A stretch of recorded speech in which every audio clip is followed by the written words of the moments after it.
Hey everybody, Arnaldo here broadcasting from Fidelios Frequency. Welcome to my channel. The topic of today's video is actually the response to a challenge that I received from another vinyl community member, another vinyl community YouTube channel. The name of that member is Cesar, and the name of his channel, I have a link in the description below to his channel, is Cesar G. And recently new member to the vinyl community in terms of making videos. I believe he only started a little over a month or 2 months ago. He has quite a few videos already, and some of them are actually in Spanish for those of you Spanish speaking viewers. You can check out actually his bilingual YouTube videos. So the challenge that Cesar threw out is to show some of your autographed albums, CDs, or music memorabilia. And he showcases quite a few. Check out that video, and it might be a quite long video, so I guess I'll get started right away. I do want to preface one thing. I wanted to select and limit this to some of the pieces that I received through some kind of physical interaction in terms of meeting the artist, and had subsequently either an album or a CD signed by the artist. Today is very easy, or not very easy. It's very common that artists offer on their website exclusive signed editions. I do have quite a few that I've acquired through those channels, as well as some autographed pieces that I received without knowing the artist, either because I acquired them or they were given to me. I'm not including those, otherwise it would be a way too lengthy video. So I'll just stick to the ones where the artist I met and had some kind of personal interaction. Starting off with probably one of the earliest artists that I met and earliest pieces that I have autographed, going back to 1996.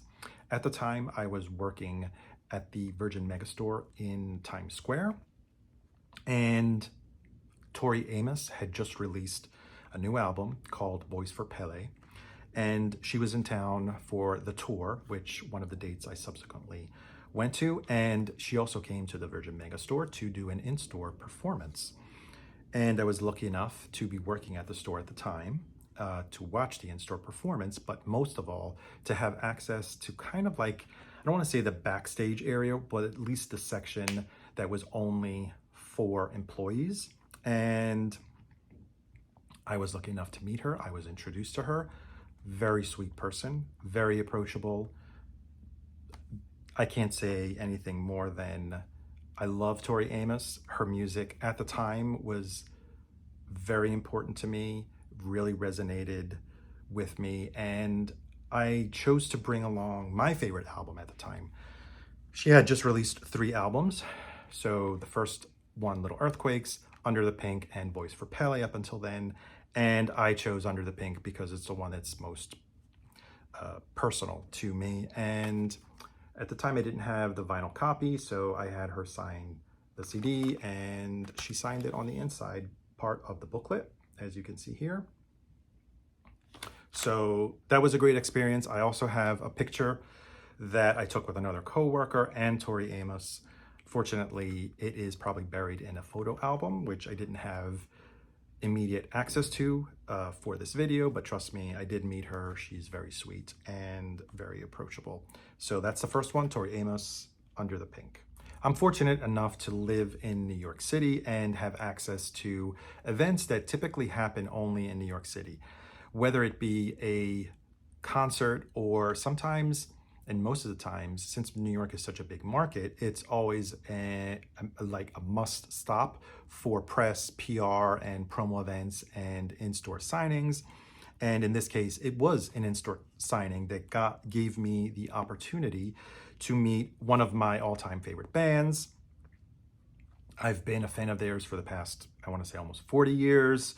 XTC is the name of the band, and they came to the Tower Records store in the Village on 4th Street, And they did an in-store to meet and greet fans and sign CDs. At the time, we're still in the CD era, for an occasion of the release of their latest album, which was Apple Venus. And I had an opportunity to meet them. They were kind enough and cool enough to actually pose with me for a picture, which I was able to find. Very cute. I think that Andy Partridge is leaning on my shoulder and me holding the Tower Records bag. But the signed CD that they signed, the CD that they signed for me, is Apple Venus, like I said, and they even dedicated it to me, to Arnaldo. And you have Colin Moulding's signature and Andy Partridge here. So that's Apple Venus by XTC. And I do have quite a few other pieces from XTC that are signed, because they have been reissuing their catalog on their own imprint and making these CD deluxe versions. And if you're lucky enough and you're able to order one of the first copies, you can get a signed postcard with it. So when I got Drums and Wires, there was an offer to get a signed postcard, and this one was signed by Andy Partridge once again. And then I subsequently also bought Oranges and Lemons, and that one too came with a signed postcard by Colin. Here it is. There we go. Is it upside down? Sorry. So that's my little collection of XTC signed memorabilia. Those of you who have been watching my channel, and actually even most recently, one of the videos that I posted, probably know that I am a big Kiss fan. And I recently celebrated in a video the 50th anniversary of their first album. So with that said, I'm a big Kiss fan. I grew up with Kiss in the 70s. I was an 8-year-old when I first got captured by their look and by their music. In 1977, at the time I was living in Philadelphia, they were playing the Spectrum, and it was around, I want to say it was around almost Christmas time of 1977, and I so wanted to go to that show. Unfortunately, I was too little to go to a concert, or a Kiss concert to be precise, and my parents weren't going to take me, so I missed out. But I only had to wait about 20 years to finally see Kiss during a reunion show in 1996. They played Madison Square Garden, the original 4 Kiss members, and the 1977 set list with the one addition of New York Groove by Ace Frehley. But pretty much it was my dream concert. It was a dream come true. I was happy up until then. I saw Kiss. That was it for me. Until 2002, the release of a compilation box set. We're still in the era of the original 4 members, or reunion tour. I think maybe all 4 of them in 2002 were still there, or maybe Peter had already left. But they released a career retrospective box set, and which included, it was on CD, and it included a lot of, I want to say around 30 either outtakes, demos, unreleased songs. There were actually 2 songs from the times of 3 songs from Wicked Lester, the early incarnation of Kiss with only Gene and Paul. And again, Tower Records on 4th Street gave me the opportunity to meet Kiss. They were doing an in-store, and all you had to do was sign up and pre-order the box set. And I even kept the pass that they gave to whoever signed up and pre-ordered the box set, to only 500 customers. And there was my number there at the bottom, 327. And it happened on December 5th, 2002, and from 7 to 9. It was pretty cold outside, and standing in line for Kiss to arrive. I went down there right after work. I was pretty far into the line because obviously, even though I did have a number, I was not guaranteed actually to meet them and have them sign it. So I was pretty far deep into the line, but I was told at one point that they were counting the number of people that were left and that I was technically safe and that I would get a chance to meet them. In this case also, I did have a picture taken, probably buried along with the Tori Amos picture somewhere in the photo album. But I had the person behind me take a picture when I was going up. They weren't really doing poses at the time. They were just signing the box set, and they were really cool. When people say Kiss always brag about they do it for the fans, and that's the impression that I got. Kiss stayed way past the time that was allotted. I don't know if you saw it earlier, it said until 9. They stayed way past 9 o'clock, the 2-hour allotted slot, and they signed every single person that pre-purchased the box set. Whoever bought it there on the spot and was there got a chance to have it signed by Gene and Paul. So after all this buildup of the moment, now let me show you the box set. Here it is, the cloth bound Kiss box set, Gene Simmons' signature at the top and Paul Stanley at the bottom. So I guess this kind of like wraps up my dream come true. Not only did I get to see Kiss, the original members, perform live, I got to meet Gene and Paul, and I actually subsequently met Gene again when the collected comic series huge tome came out at a Barnes & Noble. I'm not going to show that right now. It's very heavy to pull out, and in that case, again, I took another picture with Gene, and he was pretty cool, signed it, and that's my experience with Kiss. Growing up in the 80s, I was a huge fan of electronic pop music, and I think almost everyone enjoyed listening to Tainted Love by Soft Cell, which was my entryway into Soft Cell, but also into the work of Mark Almond. Mark Almond, in occasion of his album called Open All Night, which I believe came out in 2000, did a very, very small tour in the United States, played in New York City, and also did a very tiny in-store. At the time, there weren't that many people standing in line. It was kind of like it was only advertised, I believe, on his website, and that's how I found out about it. And it was a very small store in the West Village called Rebel, unfortunately, no longer around. But it was a great, fantastic experience. Mark was very personable. In that case, I took a picture, and the film went bad. When I went to develop it, everything was black.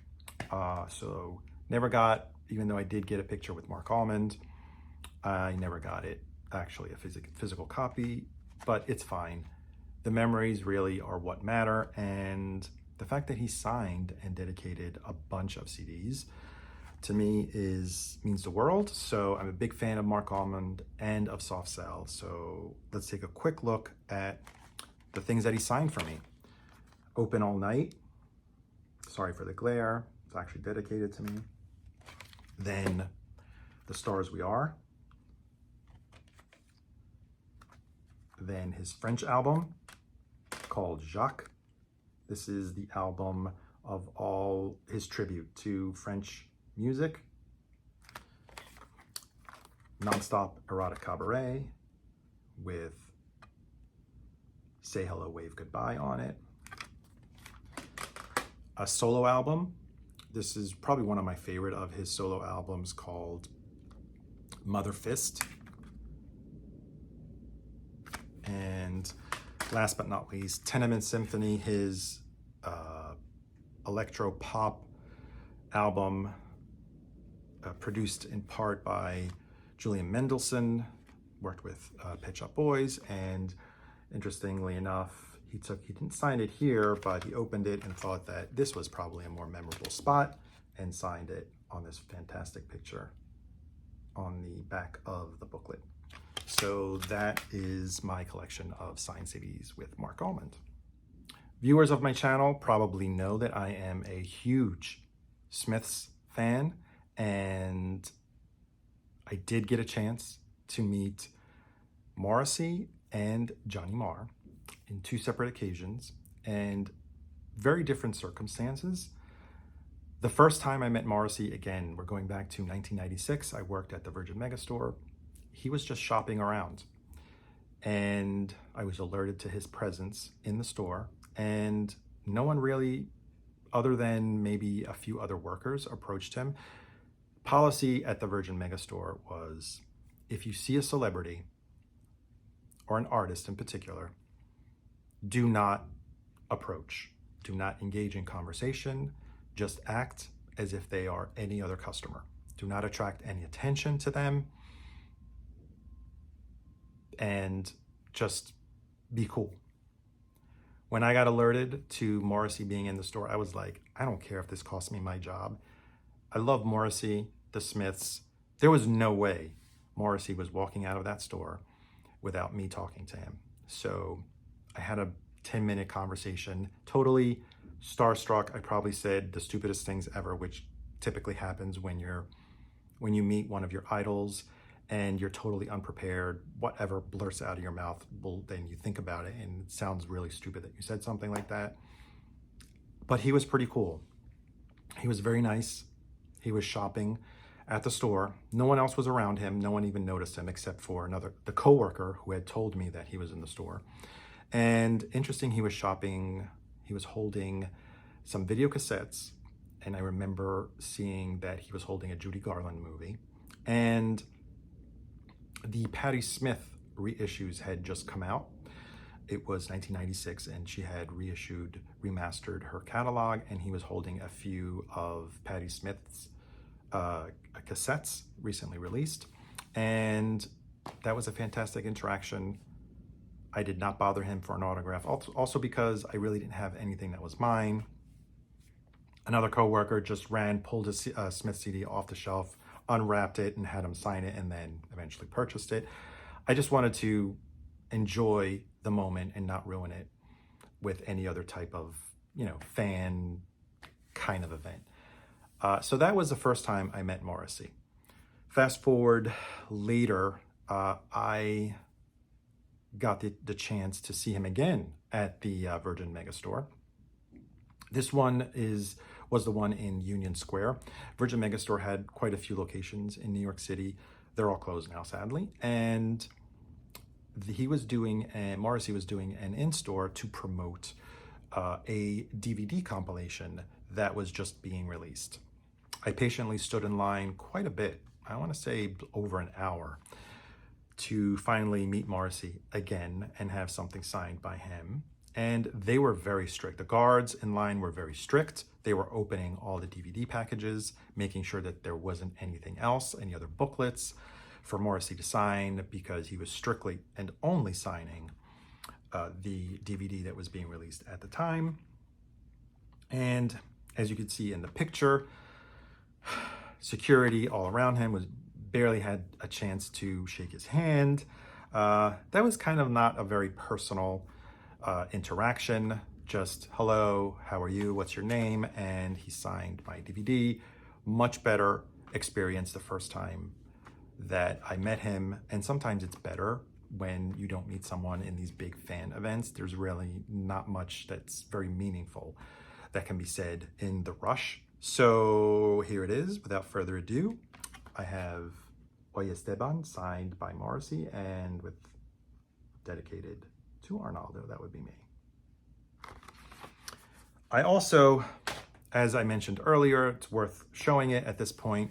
I mentioned that we often have the opportunity to buy on artist websites, either CDs, records, prints, but in this case, I actually had the opportunity to order and purchase the autobiography by Morrissey, and in that case, it was also signed. So since I'm showing Morrissey related signed material. I bought a copy, and it came signed by the man himself.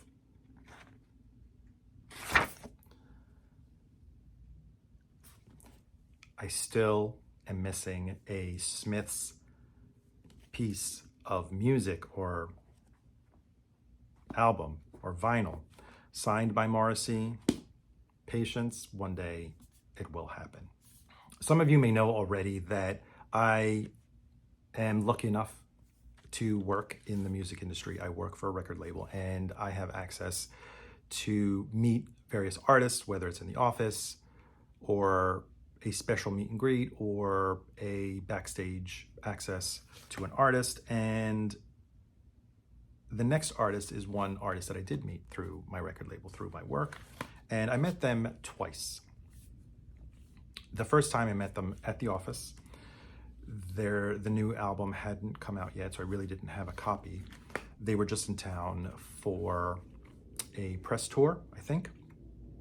They came to the office, and I was lucky enough to meet Sparks, both the brothers, Ron and Russell Mael, and they were very nice. They were actually very flattered. I think I was the only person who recognized them and gave them attention and told them that I was a fan, and they were very gracious and very nice. Fast forward, maybe I think it was a year after, I got to see them at a small show. I believe it was on Bleecker Street at the venue called Le Poisson Rouge, and not a huge venue, and it had sold out, and I had access to meet them backstage. Again, backstage meeting of an artist can be good and bad. Usually in markets like New York City, artists like these have a lot of friends, a lot of other, sometimes celebrities that show up backstage to meet them. So chances of having a meaningful interaction with the artist, unless you've met them previously, are really not so successful because they have to meet and want to hang out with their friends as well. And my turn came to meet along with some other coworkers to say our hellos to Sparks, and I brought their latest album so that they could sign it for me, and they were very gracious to sign it, and here it is. This was their album called Hippopotamus, and after having a conversation with them along with a few other people, they said something, or actually one of them, Ron, said something that was not very nice at all to me. He actually threw the F-bomb at me when I actually complimented them. I'm not going to get into too much details, but sometimes meeting your idols can be a huge disappointment. So use caution when approaching your idols and wanting to meet your idols. It may ruin your whole experience. It may make you hate them going forward. And in this case, it kind of soured a little bit my whole interaction with them. It was unwarranted. I asked other coworkers if his reaction was based on something offensive or something insensitive that I may have said, and it was like, no, absolutely not. I don't know what came to him. He shouldn't have said that.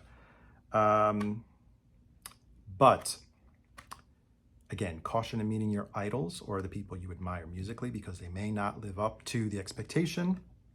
I still like the Sparks. I still enjoy their music. I still think that they are brilliant.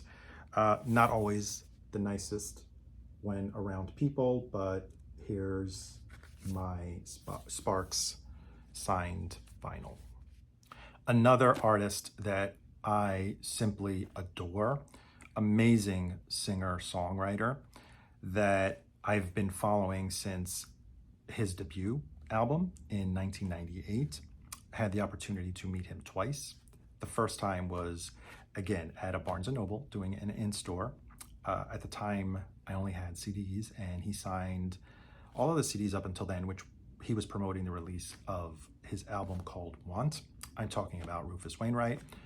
This video will go on forever if I show everything. I'm not going to show the CDs, but I did have the opportunity to have him sign my vinyl. in 2019 at an in-office performance. He played piano. I had the opportunity to have a very lengthy, somewhat lengthy, conversation with him, told him how much of a fan I am. And I have to say he was very nice and very shy, almost way too flattered by the compliments that I was gushing on him. But I sensed he was very shy, but once he got in front of the piano and he started performing, I could see he was getting into his own. And afterwards, of course, took pictures with him, and I asked him if he would sign a few things. So he graciously signed the debut album right here. Then he signed Poses. And moving on, he signed Want, which I'm trying to figure out where the signature is, somewhere around here. Here it is. It's blended into the gold. Not sure if you can see it. It's right around here. One of my favorite albums of his. And he signed Out of the Game, the album produced by Mark Ronson. See if you can spot where he signed it. I'm having a hard time myself. It's down here. Maybe you could see it. The glare, there you go. And afterwards, the album had not come out yet, so I got this subsequently, still again through work, a signed copy of Unfollow the Rules. So Rufus Wainwright, one of my all-time favorite singer-songwriters. Another artist that I've been following since the 80s, probably since her second album, or maybe also from her debut. My brother had a copy of her album, and I couldn't get into her, I remember, at the very beginning, but then once I finally got what she was about, I love her music. I'm talking about Rickie Lee Jones. I also had a in-office meet with Rickie Lee Jones and told her how much her music meant to me. And again, another artist, very shy, but I got to speak with her about my favorite album, which I had her sign for me, is her second album, Pirates, right here. And I told her my favorite song on the album was Skeletons, and asked her if she was going to be performing it. She was due to come and do a show that I was planning on seeing. And she said, I don't often perform, I hardly ever perform Skeletons. It's a very personal, way too personal song, an emotional song for me to sing. So I thought that was actually very kind of revealing, and I really liked that she was able to share that with me. So in addition to Pirates, my favorite album by Rickie Lee Jones, she signed also my copy of her debut album.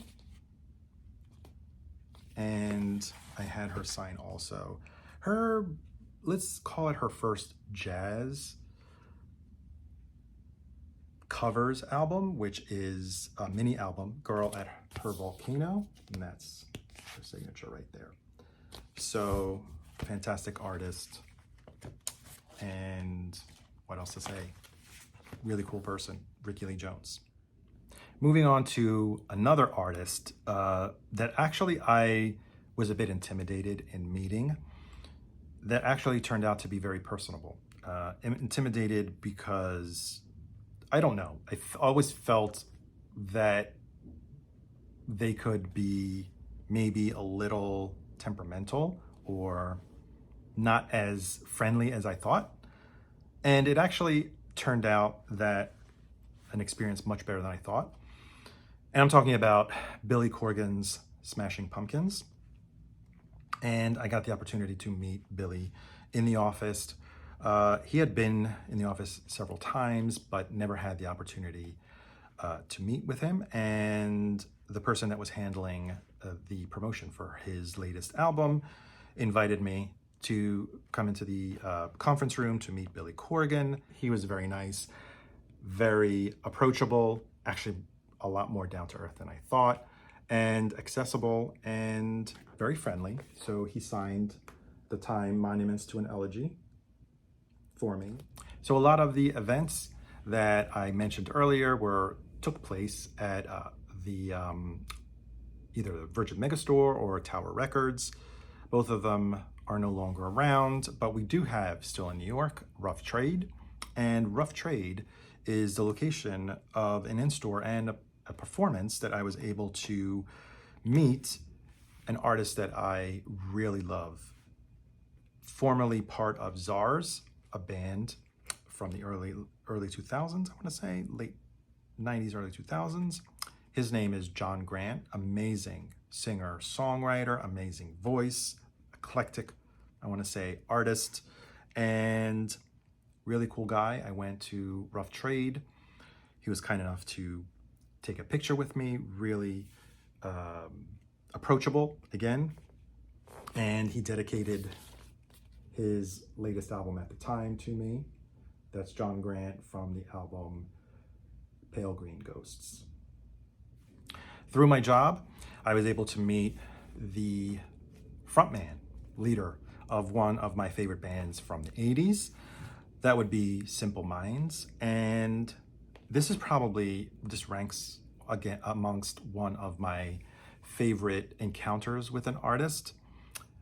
Jim Kerr is the leader of Simple Minds, and got the opportunity to have a chat with him. And he was not in a rush, a true gentleman, and took pictures with whoever wanted to take pictures. And I discovered that actually he speaks Italian. I speak Italian, and discovered that he has a part-time home in Sicily and also has a boutique hotel there. So that was quite cool to learn that. And most importantly, I got him to sign a few of my Simple Minds records, probably one of my favorites, and he actually agrees with me, probably one of their best albums, New Gold Dream. And you can see Jim Kerr's signature here. Then he signed a later album. I had removed the shrink, but I wanted to keep it, so I put it back on. This is Street Fighting Years, and you can see his signature down here. The latest album at the time when I met him was Walk Between Worlds. He also signed that one right here. And last but not least, probably not one of my favorite Simple Minds albums. This is when they were getting into stadium rock, Alive and Kicking, and that is Once Upon a Time. In hindsight, I should have thought this through because it's a picture disc, and I didn't actually find the right spot to have him sign it. So it's really signed on the plastic that holds the picture disc. But all that really mattered was the encounter with Jim Kerr and the fact that he got to sign my New Gold Dream. Through my job, I was able to meet another icon of the 80s, still performing today, still very active, and that is Boy George. I met him backstage and met at a Culture Club gig, and met all the band members. They are the coolest guys. They are funny, engaging in conversation, and this is right before going on stage. Typically, artists need a moment to focus and relax, and usually meet and greets or whoever it is happen after the show, but I was able to meet them beforehand, and they were very personable, very approachable, very fun. They're cool to hang out with, actually. And I mentioned on another video that Boy George would probably be invited to my dinner party if I were ever to have a celebrity dinner party. But on that occasion, I had a great interaction with Boy George, took a picture with him, and got to talk about Morrissey. And we bickered a little bit over Maladjusted, whether or not it has its deserved spot amongst Morrissey's solo albums. We kind of had dissenting opinions, but it was fun. It was fun talking to Boy George, and I later met Boy George again. It was before another show, and when I met him the first time, I didn't have anything for him to sign. And although I have records, they were all packed up. I think I was in the middle of a renovation, and all I had access to were 2 CDs, and the marker actually ran out, and we had to get another marker, but I got him to sign 2 CD booklets, from one by Culture Club and one by his solo album. Another great experience that I had meeting an artist, and it was actually beyond my expectations. It was right before the lockdown of the pandemic. It was probably the last week of February. James Taylor had just put out a new album of American Standards, and he was having an in-store at a Barnes & Noble in Union Square in New York City. I signed up to be amongst the people that could meet him and have the album signed, and it was a very long wait. I want to say it was probably a 3-hour wait, but it was cool because it was inside. We were sitting down in this big area that Barnes & Noble usually reserves for readings and lectures or meet and greets. So that was cool. And the reason being it was taking so long is because James Taylor was actually spending time, meaningful exchanges and conversations, taking pictures with everybody. So it wasn't like a 10 or 15-second interaction here. Here's albums, put them in front of him, say hi, shake hand, and then leave. No, actually, you'd go up in this like little podium area, and he'd sign whatever you presented to him, and then people would just stand there and have a casual conversation with him. And James Taylor is the another nicest person ever. He wanted to have a meaningful interaction with everybody who wanted to, of course. And that kind of blew me away. You don't see that nowadays, especially a very seasoned artist who really doesn't have to play the promotion game at that stage of their career, but he did it. And for me, it was just an amazing experience. Got to meet James Taylor, got to take a picture with him, had a very brief conversation.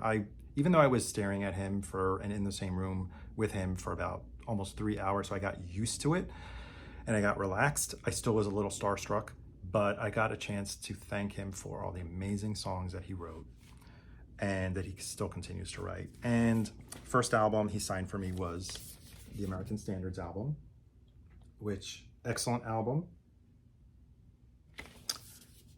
that he was promoting at the time. And I had to bring probably one of my favorite James Taylor albums for him to sign, which he had no problem in signing, and that is Sweet Baby James, signed right here. Terrific guy, James Taylor. And now last but not least, probably my favorite musician that I have ever met. Another gentleman, nicest guy, cool, talented, he's a legend. I'm talking about Johnny Marr. I met him twice. The first time I met him was in, I believe, I want to say it was either 2012 or 2013. He was going to have a show at Irving Plaza in New York City, around the Union Square area. And it was after the release of his first solo album called The Messenger.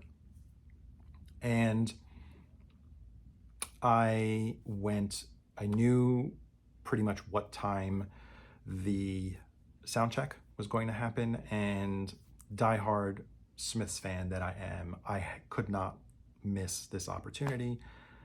I went and hung out for about an hour by the stage door of Irving Plaza and finally got to meet Johnny Marr.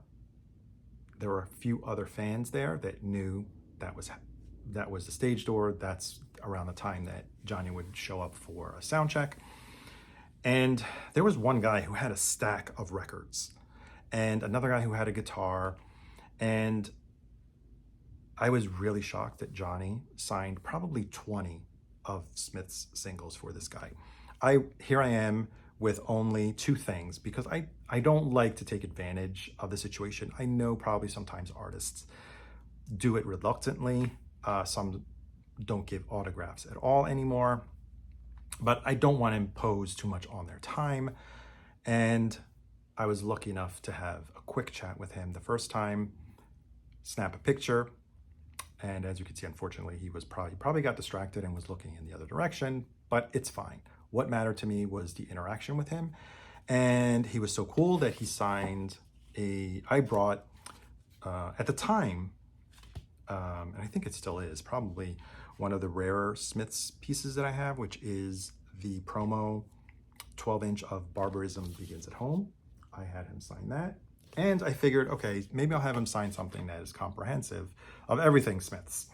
And I have the complete mega box set of the Smiths with all the CDs and the vinyl and the 45s and everything. And it comes with a numbered booklet, which is this one right here. And I had him sign that. And we chatted briefly about all the care that went into creating that box set. And that was just a great experience. That was just the first time I met Johnny Marr. I met him a few months ago, and he couldn't have been nicer. I mean, I thought he was nice the first time. This time I had inside access. He did a presentation of his book, Marr's Guitars. And afterwards, I got to meet him in the backstage area, in the dressing room area, actually. And this time I came prepared.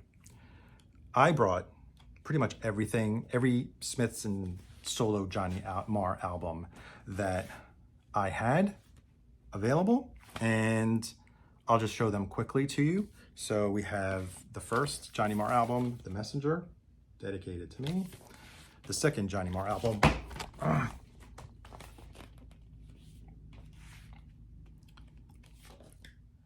so we have the first Johnny Marr album, so we have the first Johnny Marr album, The Messenger, dedicated to me.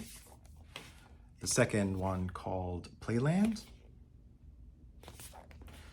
And then I pulled out all my Smiths records. So starting from the debut album, which you probably already saw on display on my recent Smiths video celebrating the 40th anniversary from the release of their debut album. Here it is. And Hatful of Hollow also. Of course, Mita's Murder. My favorite, all-time favorite Smiths album, The Queen is Dead. He dedicated that one to me. The World Won't Listen, the compilation.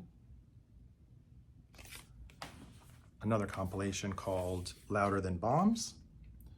Fortunately, I got a little smudged. I didn't let the ink dry before I stacked it. And the last studio album, Strange Ways. And finally, the live album, Rank. We were talking for about 15 minutes about various things. He could not have been nicer, approachable, engaging in the conversation, and to the point where I felt like at one point, maybe I was taking up too much of his time, but he had other people to see.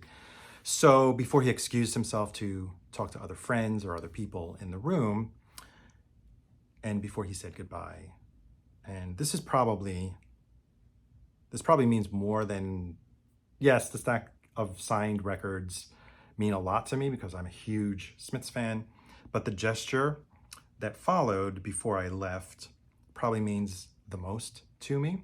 He reached into his pocket and he pulled out a guitar pick. And here it is. He just gave it to me. And it's very well worn because you can see it says Johnny in it. You can see the embossing, but you can no longer see whatever painting was there. There you go. So this meant the world to me, getting a guitar pick from Johnny Marr. So that was the end of my experience with Johnny Marr. Maybe one day I'll meet him again and hopefully he'll remember.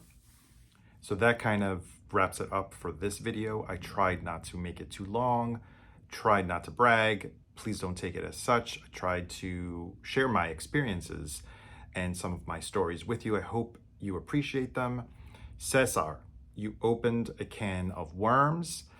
Thanks for the challenge and giving me the opportunity to make a video to show some of my signed pieces. I'm gonna leave this invitation open to anyone who wants to tag along and make a video showing your autographed or records or memorabilia. Please feel free to join in on the fun. Tag me so I know that you made a video on the same topic. And I guess that wraps it up for now. And thank you so much for watching, for tuning into the channel and supporting as usual. And I guess I will see you on the next one. Bye.